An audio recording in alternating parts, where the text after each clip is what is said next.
Olá, sou o professor Rogério Otton, recebo aqui pela primeira vez na nossa Unimontes a professora Ilka Serra, pró-reitora de Extensão e Assuntos Estudantis da Universidade Estadual do Maranhão.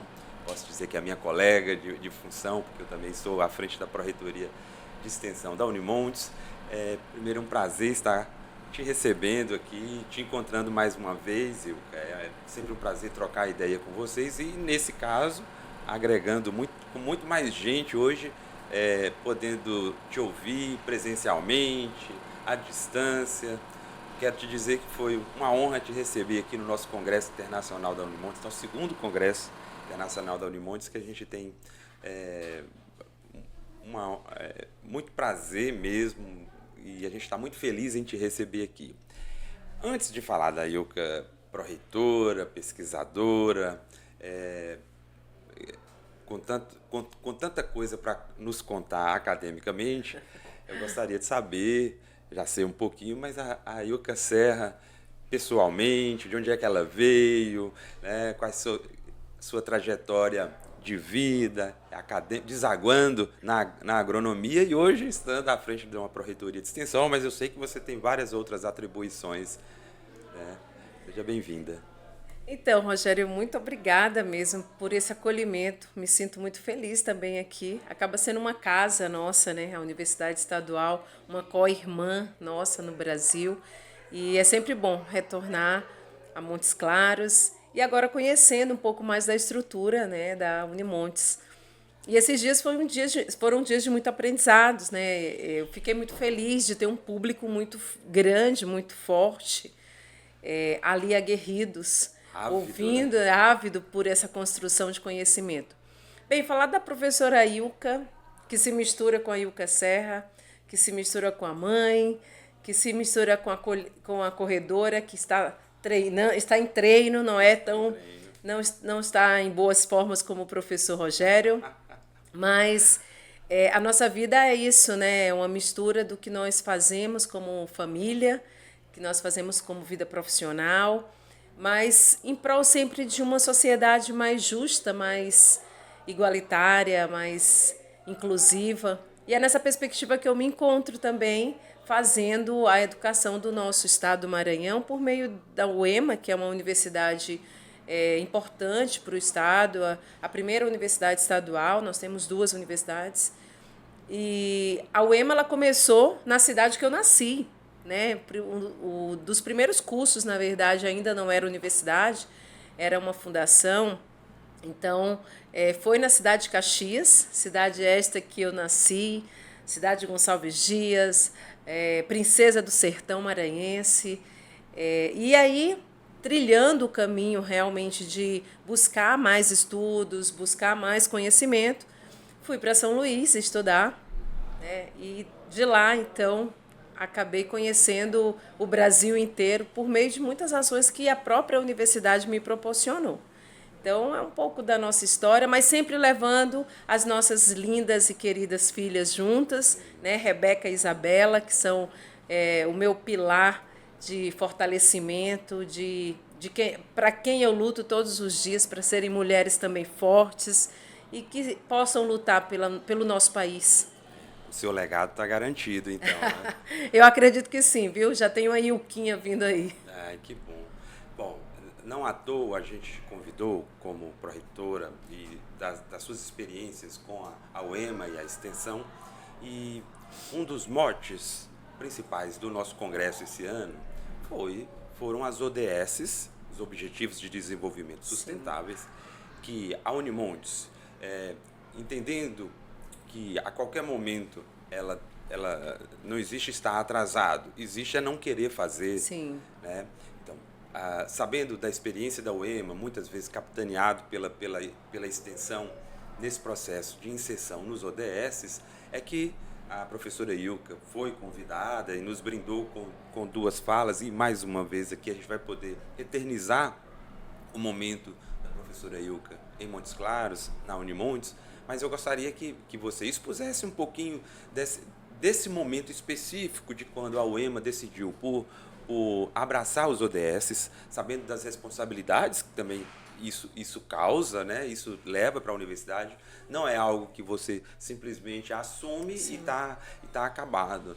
Não é isso? Eu acho que por aí. Mas tem um caminhar, né? Na verdade, eu acho que a escolha, primeiro dizer, né, e parabenizar, a escolha desse evento, ela é primordial, né? Nós temos ouvido e também defendido a ideia de que as universidades elas precisam ser essas universidades que fazem sentido para a sociedade, até para a gente contrapor muitos ataques que as universidades públicas hoje vivem. Sim. Então, no momento em que a Unimontes hoje se apresenta no Congresso Internacional de Educação e Inovação, mais do que interessante que ela trouxesse a temática hoje, que é uma temática global. Né? O que nós falamos é que a Agenda 2030, apesar de ser uma agenda planetária, uma agenda para o nosso planeta, é uma agenda do mundo inteiro, mas ela primeiro é uma agenda nossa, né? Como pessoa, mas depois como profissional responsável pela educação do nosso país. Então, a Unimontes ela assume isso a partir do momento que ela diz para os seus alunos, professores e gestores, já está na hora de chegarmos ao ponto de dizer, estamos sim atrelados aos 17 objetivos desse desenvolvimento sustentável, mas principalmente com compromisso junto às suas ações de ensino, pesquisa e extensão. Bom, a Unimontes está chamando essa responsabilidade para si, mas também entendendo que a Unimontes ela é a maior universidade dentro do norte de Minas Gerais, uma região ainda com muitos desafios no sentido do desenvolvimento humano. Ela tem que E com certeza com demandas do desenvolvimento sustentável. Isso. Você já deu a deixa. Eu gostaria que você expusesse para a gente, porque nas suas duas falas, você provocou a plateia, a assistência, sobre sustentabilidade. Sustentabilidade não está diretamente ou somente ligado aos desafios climáticos, às tragédias climáticas, algo que remete ao que a gente chamava antigamente, ou pouco tempo atrás, de ecologia, mas é muito maior do que isso. Sim. Né? E você chamou-nos a atenção nesse sentido para que isso perpassasse pela questão social, que o sujeito tem com o ambiente, com o outro, né? Que são decisões individuais que vão reverberar Sim. no coletivo. É importante, quando eu falo assim, a agenda é de todos nós, é que a agenda ela não é ambiental apenas, né? A própria didática de se pensar a Agenda 2030 é pensar uma agenda que ela é social, ela é uma agenda econômica, é uma agenda também pautada nesse ambiente e tudo que envolve a questão ambiental, mas também uma agenda institucional. Então, é importante falar dessas 4 dimensões da Agenda 2030 ou de como estão atrelados esses objetivos ou como esses objetivos eles se entrelaçam, porque quando você fala de objetivos do desenvolvimento sustentável, você leva a pensar nas mudanças ou nas condições climáticas, nas condições ambientais que nós vivemos. E isso é importante. E uma coisa está altamente atrelada à outra. Quando você tem uma questão ambiental, como foi do Rio Grande do Sul, quantas questões ali sociais, econômicas e das próprias instituições ali, públicas e privadas, foram afetadas. Então, são condições que nos levam a refletir sobre tudo que envolve o desenvolvimento humano a partir de uma cidadania participativa e ativa. Talvez entendendo que essa agenda ela leva o ser humano e nós como instituições, né, instituições públicas, ratifico mais uma vez, as universidades públicas elas precisam ter, bem, todo mundo tem que ter, mas as universidades públicas elas têm que ter um papel preponderante na sociedade. Sim. E quando você fala de uma região do norte de Minas que ainda tem muitas carências na saúde, carências na educação, é aí que você se encontra com alguns desses objetivos, ou quem sabe todos desses objetivos. Nós falamos um pouco do objetivo 3, que é saúde e bem-estar. Quantas coisas estão atreladas a esse objetivo? Principalmente a educação. Você não pode pensar em saúde e bem-estar sem proporcionar para a sociedade formação, educação, cursos que possam ser de extensão, mas também cursos de pós-graduação, Pensar nessa agenda também pautada nas pesquisas ou nos objetos das nossas pesquisas. Então, tudo isso tem a ver com o que nós fazemos na universidade, mas hoje com foco. Diríamos que nós não estamos mais na universidade atirando para todos os lados. Nós temos que atirar para um foco. E essa agenda é uma agenda global, é uma agenda que demanda de nós, e dessa responsabilidade, demandas da própria sociedade. Demandas do estado de Minas, demandas de Montes Claros, mas também de toda a região do norte de Minas. Então, é nesse sentido que eu penso que... E aí isso se atrela muito com a perspectiva da extensão. Né? Nós não podemos também deixar fora, e eu acho que falar de Agenda 2030 é falar de extensão universitária, sim, pensando nos princípios da extensão. O que é a extensão? A extensão ela tem muitos princípios, mas o principal dele é a dialogicidade, quando você dialoga com a sociedade as suas demandas. Sim. Demandas totais, demandas sociais, globais, demandas educacionais, demandas da saúde. E na hora que você dialoga com essa sociedade e que você propõe a essa sociedade algum modelo de transformação, isso é fazer extensão. E é por meio dessa agenda que nós vamos alcançar esses resultados. Então, é muito interessante e me empolgo a falar realmente da extensão nessa perspectiva. Acredito que já estamos startados, pelo menos conceitualmente. No caso de uma universidade pública, como você chamou a atenção, pior do que não assumir a Agenda 2030 é negá-la. Sim. Negar os 17 objetivos seria um contrassenso quando a gente fala de universidade. E a universidade, o ensino superior brasileiro, ele se pauta pelo ensino, pesquisa e extensão em prol do desenvolvimento da ciência. Essa ciência tem que fazer sentido para todas as pessoas. É isso. A pesquisa, talvez as universidades enxerguem equivocadamente como se só a pesquisa fizesse isso. Mas a gente tem que ter um olhar indissociável, Sim. Onde ensino, pesquisa e extensão podem produzir conhecimento em seus diversos vieses e isso esteja atrelado às demandas sociais.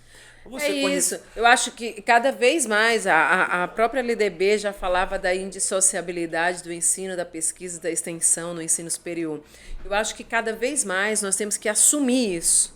Assumir com responsabilidade, não é assumir de boca ou teoricamente, ou então nas resoluções diversas que nós temos aí, nos decretos de lei, mas assumir com uma responsabilidade governamental. Né? E aí, quando eu falo governamental, de governança institucional, seja a gestão superior de uma universidade, seja de uma empresa privada. Então, essa indissociabilidade que a gente tanto fala, ela precisa fazer sentido na nossa universidade, naquilo que nós produzimos. Pensar hoje em pesquisa, sem ter um direcionamento muito voltado para as demandas da sociedade, para um retorno desses resultados à sociedade... Onde vai ficar esse conhecimento? Você estar investindo em algo que você realmente não vai ter retorno.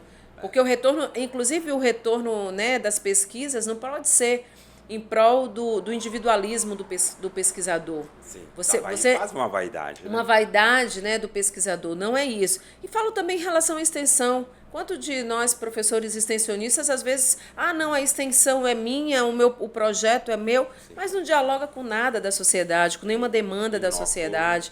Então, também vai trazer um resultado que não vai ser eficiente para a transformação social que nós tanto falamos, que tantos defendemos como extensão universitária. Então, tenho ratificado também. É agora a vez da universidade se encontrar como uma universidade extensionista, como uma universidade que leva para a sociedade a produção do conhecimento que é gerado dentro dela. Então, é nesse sentido que eu penso que tudo está muito entrelaçado, isso precisa estar numa trilha que possa levar esse conhecimento a quem realmente precisa, a quem realmente demanda de nós. Você teve a oportunidade de conhecer o reitor da Unimontes, o professor Wagner, ainda que rapidamente, mas ele está sensível às ODS, às necessidades que isso causa de adequação interna para que nós assumamos esses objetivos, mas se a gente estivesse naquele workshop que a UEMA trabalha com os gestores, qual seria o recado que a professora Ilka daria? Olha, qual que é o primeiro passo? Vamos pensar em obrigatoriedade dos projetos de ensino, pesquisa e extensão, em editais que estejam atrelados obrigatoriamente aos ODS. Seria por aí? Então, a trajetória da UEMA ela foi uma trajetória que muitos podem pensar assim, veio de cima para baixo, né? Nos ODS, falo em relação ao ODS, porque essa foi uma decisão e uma deliberação do nosso reitor à época.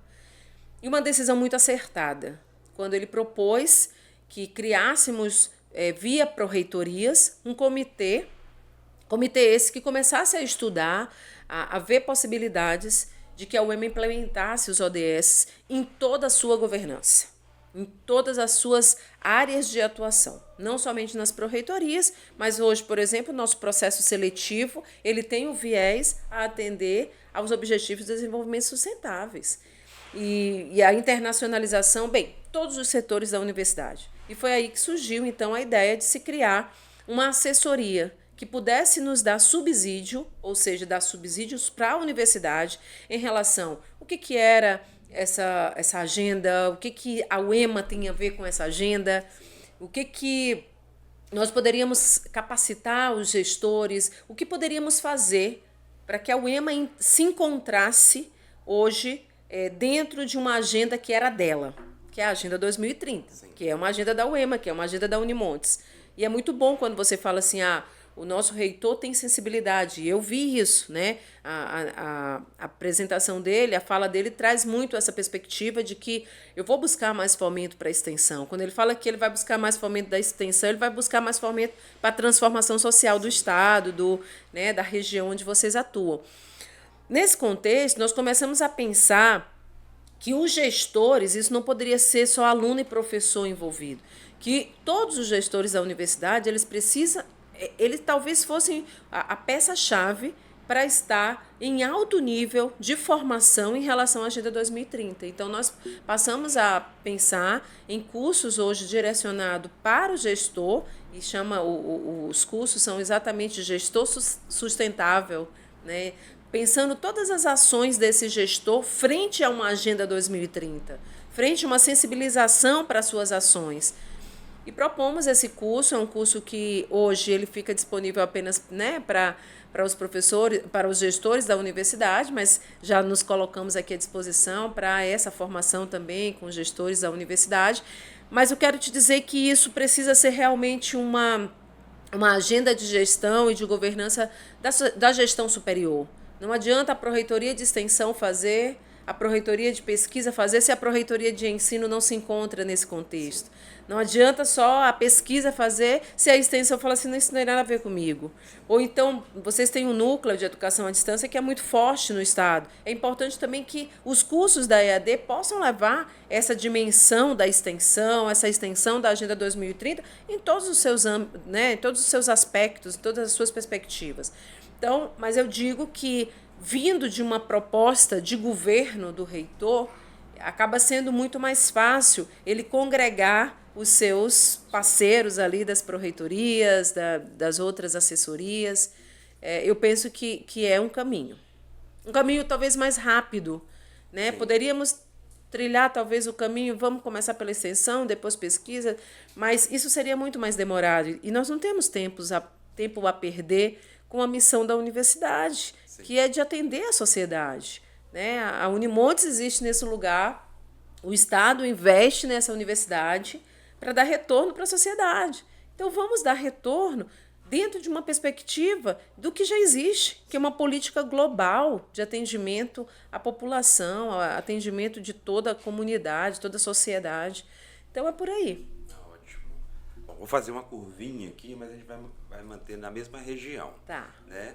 A Pró-Reitoria de Extensão, a universidade como um todo, ela tem sido muito instada nos últimos anos em relação à inserção da extensão nos currículos. Sim. Né? O que, para nós que compreendemos a extensão como componente curricular formador muito importante, para além da obrigação, ele é muito bacana, muito importante na formação do estudante, seja na graduação ou na pós-graduação, mas não adianta essa inserção curricular ser feita de uma forma que transforme ou que se maqueie a extensão para... Só para o atendimento da lei, né? Exatamente. Então, vinculado a essa obrigação dos chamados, no mínimo, 10% de extensão nos currículos, a gente também tem agora, no caso da Unimontes, a obrigatoriedade como instituição responsável, que é de se vincular aos ODS à Agenda 2030. Os projetos políticos de curso são documentos que indicam o caminho, aliás, é um único caminho que cada curso tem que tomar, um documento muito sério, que inclusive quando ele é negligenciado, os cursos são mal avaliados, quando a coordenação não caminha em função desse documento, há uma série de perdas que o estudante pode acarretar para o estudante, né? Dentro desse processo de curricularização da extensão, daqui a pouco eu vou chegar exatamente o que eu quero te provocar, né? A extensão, talvez, eu não sei se eu estou sendo audacioso, é um dos processos formativos que mais contempla a formação do nosso estudante de uma forma ampliada, não só técnica e cientificamente falando, mas ele agrega cultura, política, humaniza o sujeito, né? É pela extensão que a gente extrapola os conhecimentos quando a gente desperta nas pessoas, não só nos estudantes, mas naquele momento em que nós, comunidade, estudante e professor, se encontra num processo efervescente de conhecimento, né, de troca de conhecimento, troca de conhecimento, e a gente precisa dar essa cara no PPC, no projeto político de curso, de todas as graduações, sem esquecer dos ODS. Né? Então a gente vai tem que fazer esse vínculo, por mais que em alguns momentos, ou talvez vários momentos, isso já aconteça, o que precisa ser feito é uma organização uma institucionalização, né, talvez, desses ODS. E aí, deixando o recado para as nossas licenciaturas e bacharelados, né, de como fazer isso. Como que a gente pode, dentro dessa carga horária, que muitas vezes é uma carga horária alta, até assusta os coordenadores de curso, né? E como despertar isso para não ficar só com atividades pequenas, né? Como extrapolar, sair dos muros da universidade, e dar possibilidades para os nossos estudantes de diversas naturezas. Então, eu acho que você falou muita coisa que faz total sentido no quesito do que é fazer extensão e o que se propõe essa curricularização da extensão, ou a inserção da extensão nos PPCs dos cursos. Eu vou falar talvez agora para aquele professor que acha assim, não sou extensionista, nunca fiz extensão, não acho que extensão vai ser importante na formação do profissional. Então eu vou falar para esse professor que talvez desconheça a grande função da extensão, né? E você falou muito bem, a extensão ela tem um papel fundamental de ser transversal. Eu estudo no curso de Direito, mas eu posso fazer muitas ações atrelado a uma ação extensionista que transversaliza em várias áreas, né? Imagina que o curso de Direito precisa dar assistência para uma ação ambiental, as queimadas, por exemplo. Sim. Então você começa a pensar a extensão num viés que ele não tem uma única direção, mas que ele tem vários vieses e que pode ser transversal a inúmeras ações, inúmeras outras ações. E é nessa perspectiva que o professor ou o núcleo estruturante daquele curso precisa pensar a ação de extensão ou a inserção da extensão no currículo. Eu tenho sido bastante enfática em dizer que os projetos integradores, eles têm sido, eu tenho apresentado nas suas avaliações, né, principalmente da extensão curricular daquelas universidades que já começaram um tempo atrás, as federais estão bem mais avançadas do que nós em relação a isso. Os projetos integradores, ali entre segundo, terceiro até o quinto período dos cursos, eles têm proporcionado ações mais eficientes da extensão dentro do currículo. Porque é uma ação que ela inicia com uma turma, onde ele vai aprender sobre esse processo de extensão. O aluno precisa entender o que é extensão. Para fazer extensão, ele precisa entender o que é extensão. Ele vai para outra etapa desse projeto integrador, já o curso pensando em diversas ações, onde os alunos vão escolher. Não, eu quero ir para essa ação de extensão, eu quero ir para essa, eu quero ir para aquela. E no final, esse aluno tem o total, o total atrelamento com a comunidade. E a compreensão. Aí ele já conhece toda a ação de extensão que o curso dele propõe.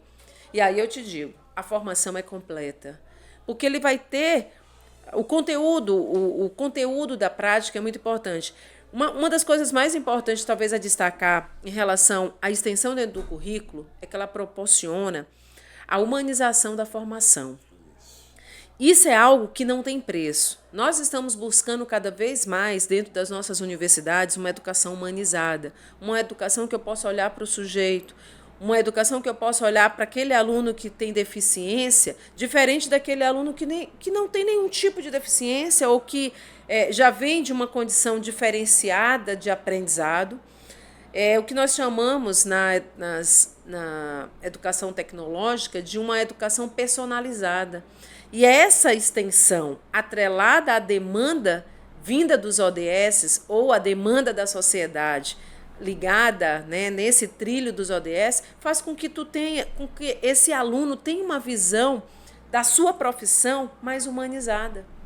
Então, esse é um desafio, né? Talvez, se os professores entenderem isso, fora de uma obrigatoriedade de lei, ele vai entender que o aluno dele vai sair daquele curso melhor formado, porque ele teve acesso a essa humanização por meio de várias ações extensionistas. Isso não é relato meu, isso é relato dos alunos, isso é relato de professor extensionista que vai para o campo, que vai para aqueles municípios mais pobres e podem levar conhecimento para que ele pode entregar para aquele município o que ele aprendeu em sala de aula. Então, são ações como essas que a gente precisa desmistificar para os nossos professores. E quando os professores entenderem isso, ele vai entender. Eu posso fazer dentro da licenciatura em Educação Física, sim, muita ação de extensão que faz diferença na sociedade. Eu posso fazer na medicina, nem se fala, né? Na saúde hoje. Talvez a área da saúde seja a área que mais tem entendimento sobre isso, porque ele já trabalha no seu currículo com muitas ações de saúde coletiva, então já leva a esse aspecto. Mas tem cursos, por exemplo, como a engenharia, as engenharias de um modo geral, elas não têm esse conhecimento do quanto ela pode ser útil num processo de diálogo com a sociedade. São cursos mais duros, são cursos mais fechados, né? A educação também ela precisa entender, as licenciaturas elas precisam estar inseridas em um outro contexto que não só de estágios e práticas desses professores em sala de aula, mas também do próprio conhecimento da demanda.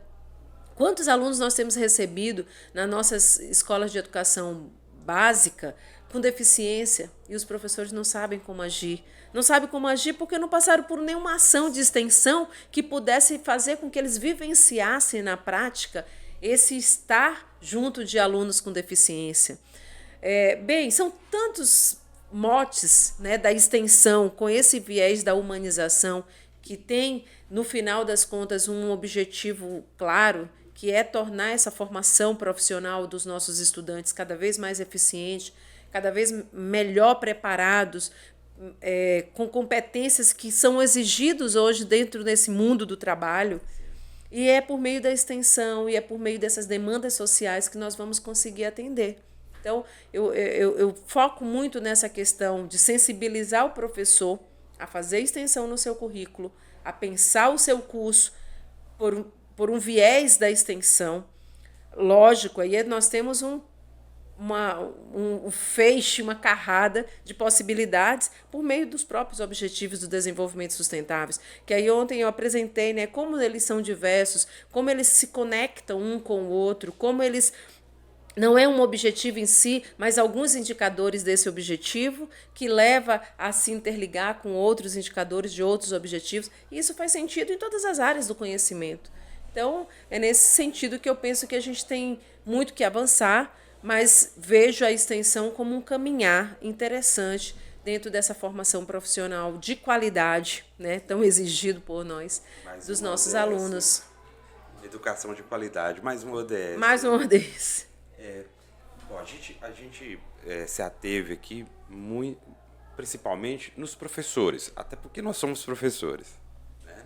Mas há um lado que também a extensão ela se preocupa muito, que são os estudantes. Sim. Os estudantes. Sim. Uma coisa é a democratização do acesso. Sim. Obviamente, nos últimos anos, houve muitos avanços para o acesso ao ensino superior, né? Isso inegavelmente, através das políticas afirmativas, enfim, hoje há não é uma facilitação, mas há mais acesso ao ensino superior. Mas a gente ainda trava batalhas muito grandes com a permanência.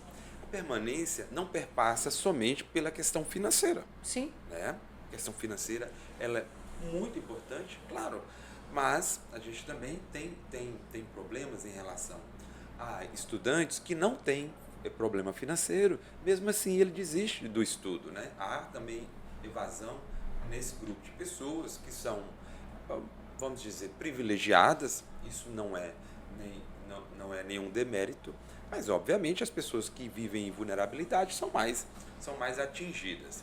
Mas sem falar exatamente de assistência estudantil, mas como uma professora que também trabalha a assistência aos estudantes, qual o recado que a gente pode dar a essas pessoas, pensando nessa trajetória da permanência, não só da entrada, mas que é um processo longo, às vezes de 4, 5, 6 anos dentro da universidade, e isso precisa fazer sentido ali na frente. Na frente não, durante também, né? Mas precisa fazer sentido, e isso voltar para ela, né? Retornar como algo positivo, né? A gente não pode esquecer uma coisa, e aí isso faz toda a diferença. A extensão, ela obrigatoriamente, aí sim é obrigatório, é um protagonismo do aluno. Se eu tenho um aluno engajado, eu tenho um aluno que não desiste. Bem, pode ser um problema mais sério de saúde, uma questão, mas se eu tenho um aluno motivado no meu curso, desenvolvendo inúmeras ações, que é só extensão, a própria pesquisa, monitores, monitoria, estágio, enfim, se eu tenho alunos envolvidos com a universidade, na cultura, no esporte, né, eu tenho alunos que dificilmente desistem. E isso é uma realidade que eu vivi como aluna, né? Saí não faz tanto tempo, viu, Rogério? Mas eu tive envolvida na minha universidade com ações que eu ficava assim, sem acreditar como que eu dei conta de um curso de 5 anos.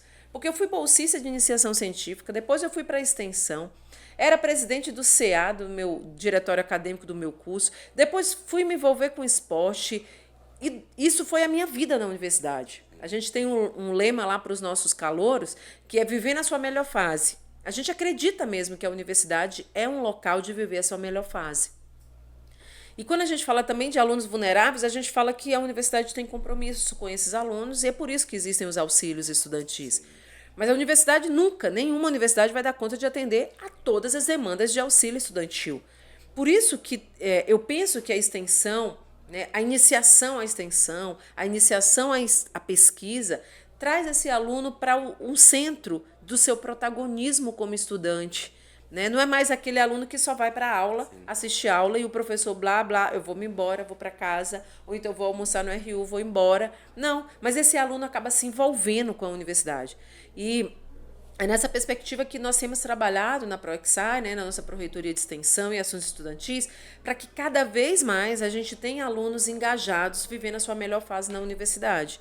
Eu vejo e defendo que a extensão tem um viés muito importante, considerando que esse aluno, no que pesa, ele vai desenvolver um projeto, que é um projeto do professor, mas ele tem um protagonismo. A extensão necessariamente, obrigatoriamente, é o aluno que vai. Né? A pesquisa, às vezes, a gente desenvolve uma pesquisa que é do professor ou de um aluno lá do mestrado e doutorado, mas eu sou coadjuvante. Né? Eu não sou protagonista daquela pesquisa. Para eu ser um protagonista daquela pesquisa, eu preciso ser um aluno de mestrado, um aluno de doutorado, mas na graduação é a extensão que leva esse protagonismo.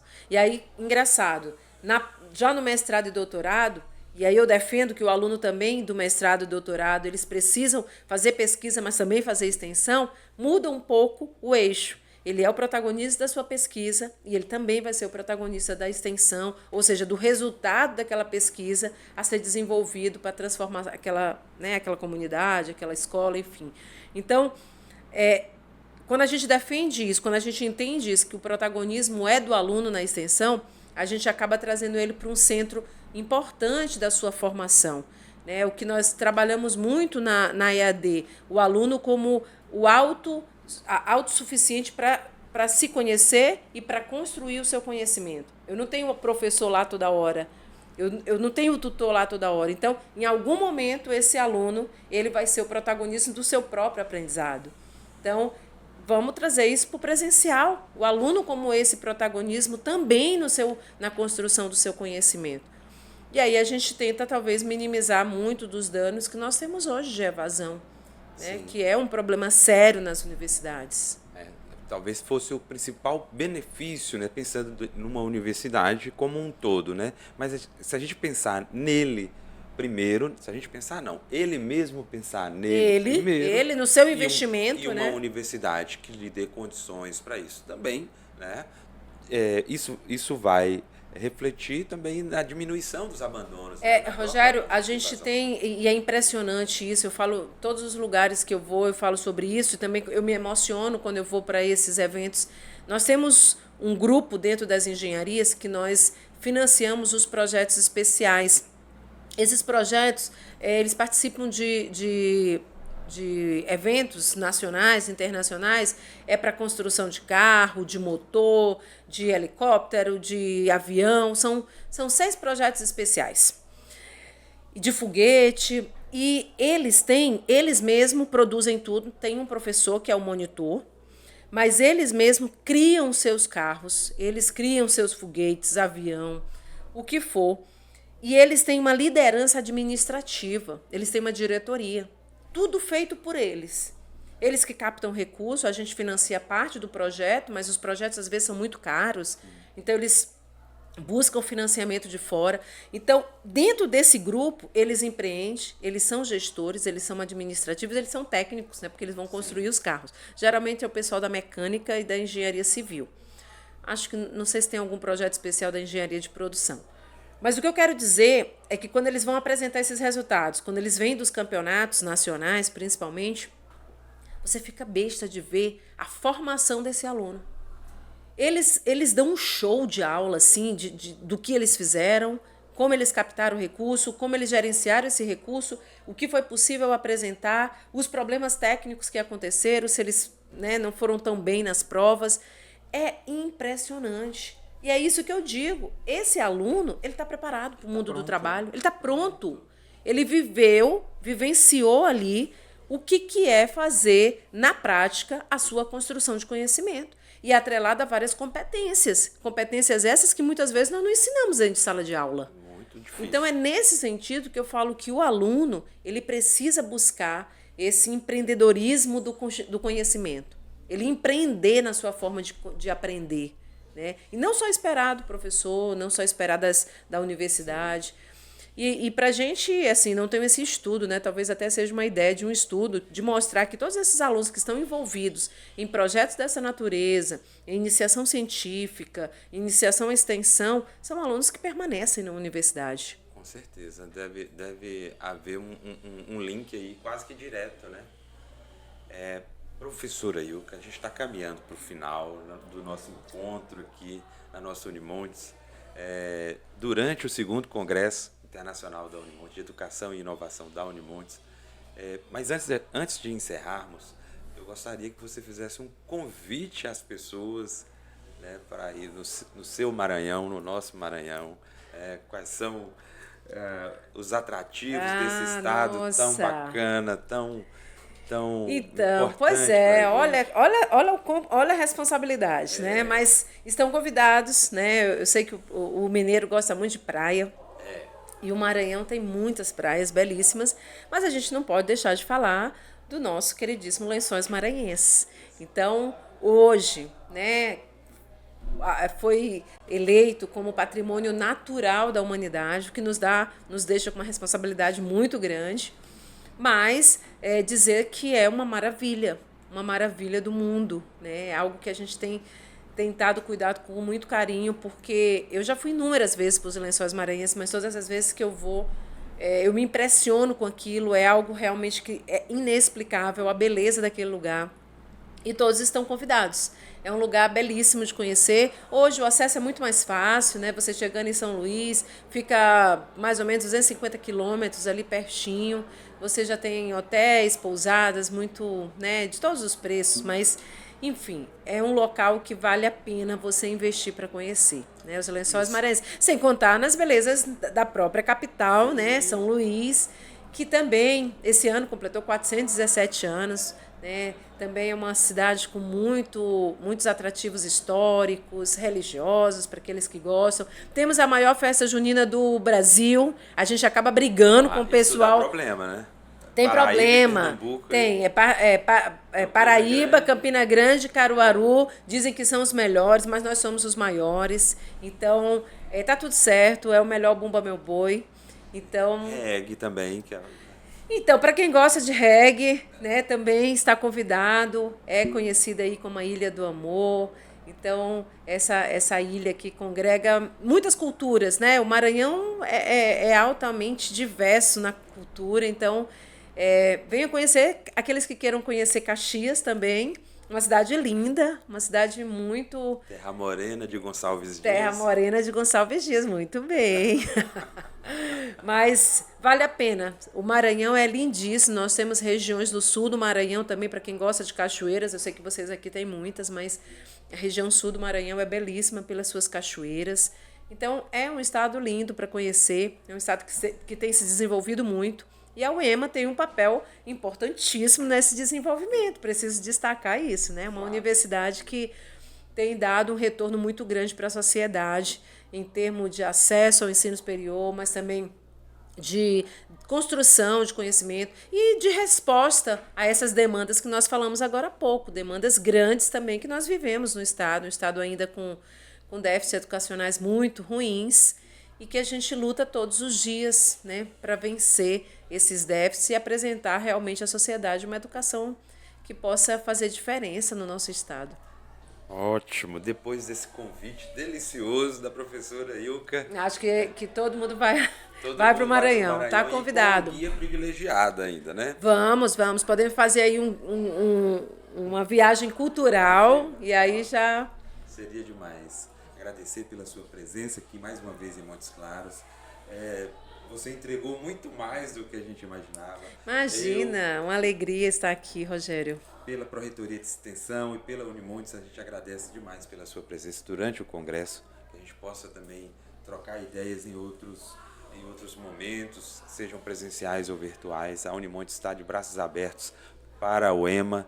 Leve esse recado, pode ter certeza que a gente está à disposição para o que daí vier. Muito obrigado. Imagina, eu que agradeço o carinho de vocês. Já quero voltar novamente aqui em Montes Claros e com certeza estaremos juntos. Muito obrigado. Este podcast foi gravado no estúdio do Circuito de Conhecimentos da Unimontes, um espaço de inovação, tecnologia e divulgação científica, financiado pela FAPEMIG. O estúdio é uma iniciativa aberta à comunidade acadêmica, promovendo a criação e compartilhamento de conteúdos que impulsionam o conhecimento. Aqui unimos a ciência e sociedade para fomentar a troca de saberes e a construção de soluções inovadoras.